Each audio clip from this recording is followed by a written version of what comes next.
France में वक्त से पहले होने वाले पार्लियामानी इंतखाबात के पहले मरहले के तहत आज वोटिंग हो रही है। यह ख्याल किया जा रहा है कि इस इलेक्शन के नतीजे में दूसरी आलमी जंग के बाद फ्रांस पहली बार एक राइट विंग की सियासी जमात इख्तियार में आ सकती है।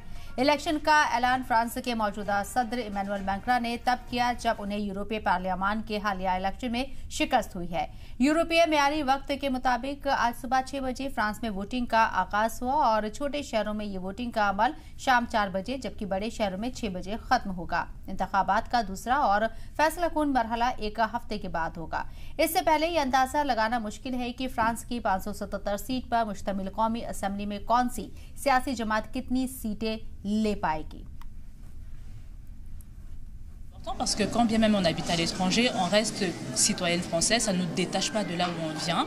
J'ai de la famille là-bas, j'ai encore ma vie en France d'une part. Donc pour moi, oui, c'est important de voter étant à l'étranger parce que on peut tôt ou tard, on ne connaît pas l'avenir, je pourrais effectivement rentrer au pays et